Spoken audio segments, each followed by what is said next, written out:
Hey, what's up, everybody? BDL44 coming at you with another video. All right, so playoff basketball continues. We got a nice slate of games today, and the first one on tap is the Milwaukee Bucks and the Chicago Bulls at 10 o'clock Pacific, 1 o'clock Eastern. I believe that's one, right? So, this is what we got. A Bulls team that is having a very tough time scoring the basketball. They're shooting under 40% in 2 out of the 3 games. DeMar DeRozan only attempted 9 shots in the last game. Zach LaVine has been a no-show for the most part. Patrick Williams, if I'm not mistaken, went 0 for 9 in the last game.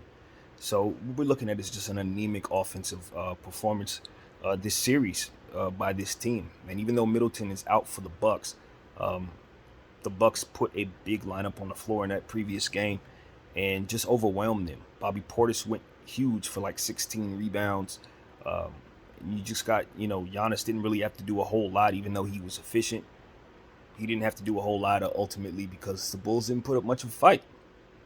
So what you need is for the Bulls to just try to find some type of combination of players to match up with that huge size. Um, and be ready for the monkey wrench that is Mike Budenholzer's schemes, because he's going to throw something in there that you're not expecting. Maybe he'll, just play a player that never plays and give him like 30 minutes or something tonight. You just never know what he may try in a playoff series, especially when he's down a man. Brook Lopez needs to continue to be big in this series because the Bulls have a very difficult time stretching out to the three-point line when Vucevic is on the floor and he's out there. They just don't have an answer for the Bucks bigs.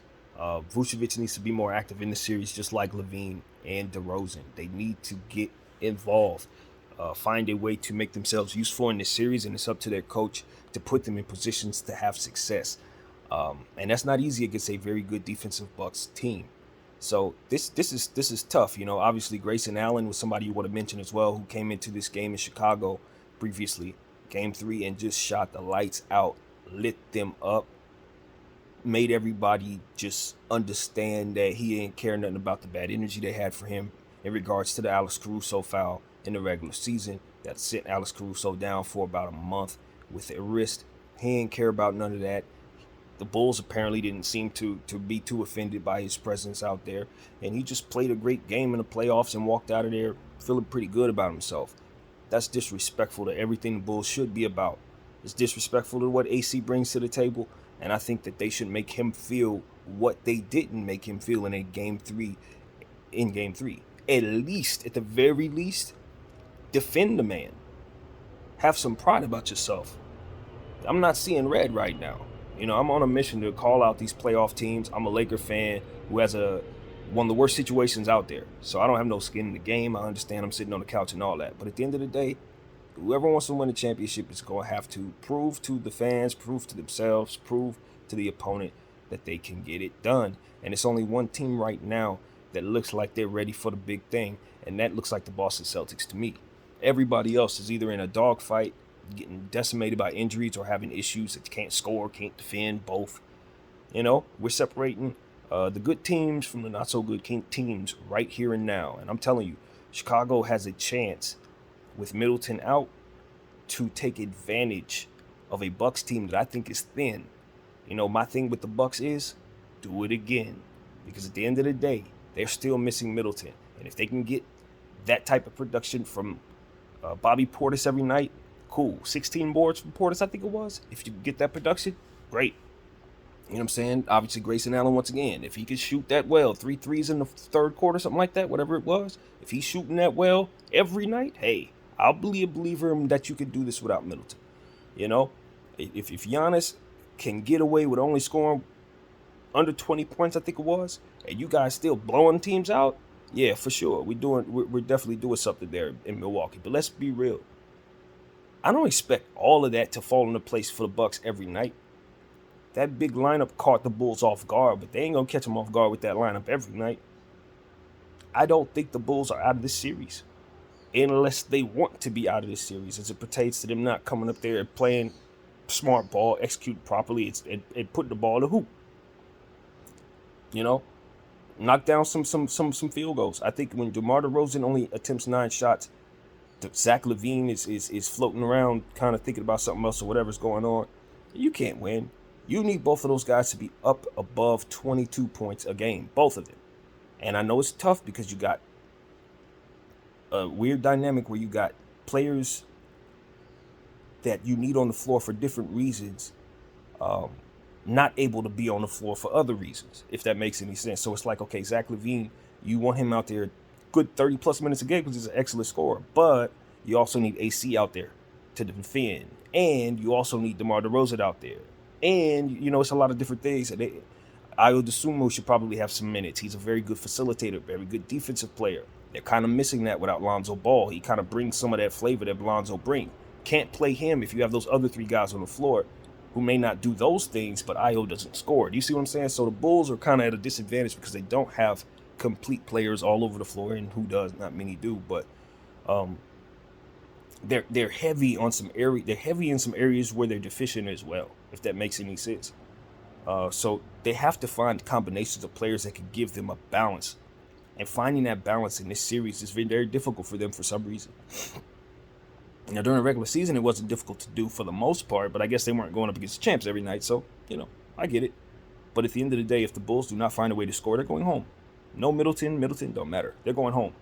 We know Middleton will not be returning in this series, even if there's a Game 7. So if the Bulls do find out a way to score against these Bucks, I do think the Bucks could find themselves in a situation where they're dealing with some uncomfortable moments in this series. But if it's going to happen, it has to happen right here. If the Bulls are going to make something out of this thing, they got to win that second game at home. Put some scoring on the board, take quality care of each possession, aka no 0 for 9 for players like Patrick Williams. Can't do that. Coach needs to identify when a player is that cold and make the adjustment to either get them easy buckets by putting players on the floor that complement them to do so, or getting them off the floor and talking to them and letting them know what they need to do to assure that they don't go 0 for 9. I know he's a young player. He hasn't played a lot of games. There's a lot of players on that floor who weren't putting the ball in the hole. Hey, we like that he's out attempting 9 shots, given the fact that other players only attempted 9. If he's attempted 9, hey, you need that. But, hey, if it's not going in, that's 9 possessions gone. So, I like Pat being aggressive. Dunk the ball. Stop settling for jump shots. I know they got a big lineup. Force the issue. It's the playoffs. You got to take some punishment. Get fouled. That's what I would tell everybody on that Bulls team. If you're not drawing a foul today, you're doing something wrong. That's what I tell them. If I don't see each and every player on that floor at the line, you're going to have a hard time getting on the floor in Game 5. That's the type of challenge I'm sending the Bulls if I'm their coach. I don't care if you're known for jump shooting. I don't care. Today, you're grabbing rim. Somebody's knocking you out the sky, or you ain't playing in Game 5.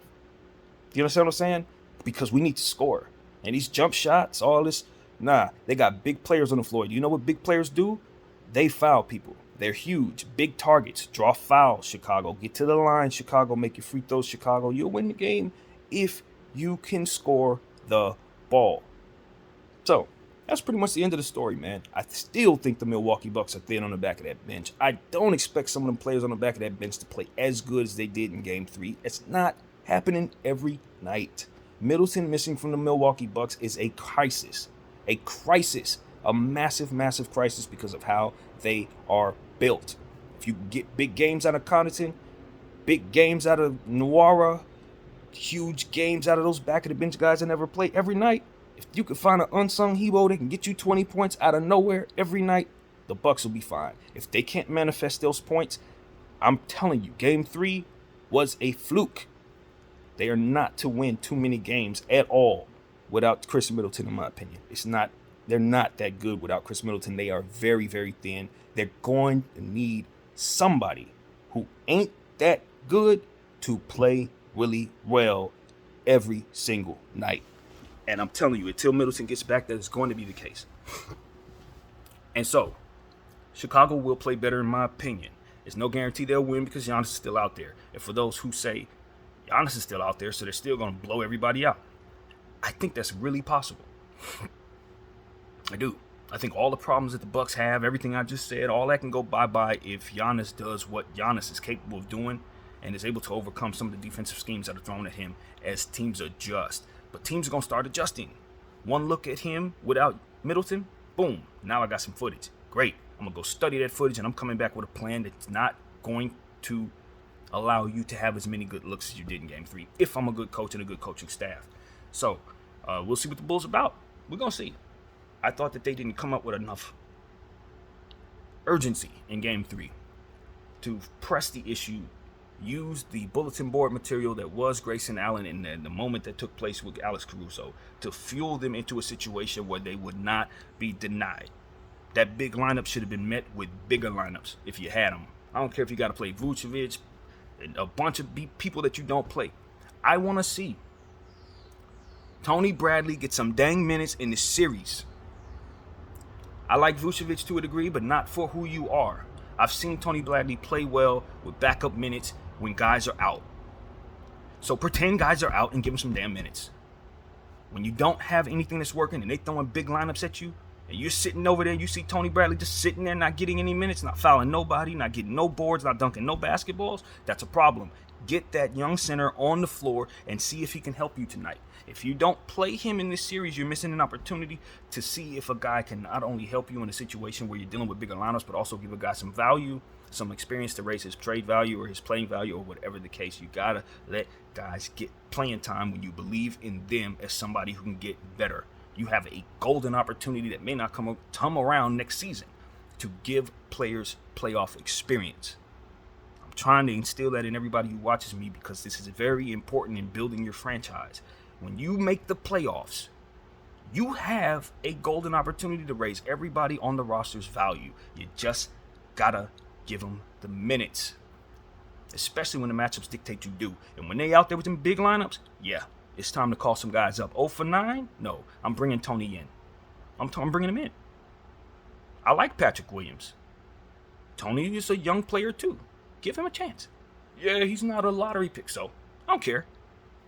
I just watched the whole season with Austin Reeves run around. One of my best players, one of my favorite players. We didn't even draft that dude. You think I care that he wasn't drafted in the first round or the first? Nah. If he can play, he fits the matchups. Does he do what he needs to do? Yes. Put him on the floor. I don't care where he was drafted. Put him on the floor. Where was Draymond Green drafted? You know, second round. Put him on the floor. So, that's pretty much what I got to say, man. Chicago Bulls got to dig in their bench, play some more people. There's some other guys on that bench I would play as well. I just can't think of their names. They got a power forward who rebounds ball very well. He played for the Nets earlier in the year. I can't think of his name worth a damn, but he is on this team. He, too, needs minutes. Just dig in the bench, man. Try some things. And I'm telling you this. You look around. All of the teams that are playing guys that they didn't play in the first 3 games are winning these games. You look at Minnesota. You look at McLaughlin. You look at other players that are getting minutes around the league that don't normally play, that didn't play in the beginning of the series. Those who are reaching in their bench right now. Those who are going to call, hey, let me get that guy. Let me see if he can do something. That guy is doing something.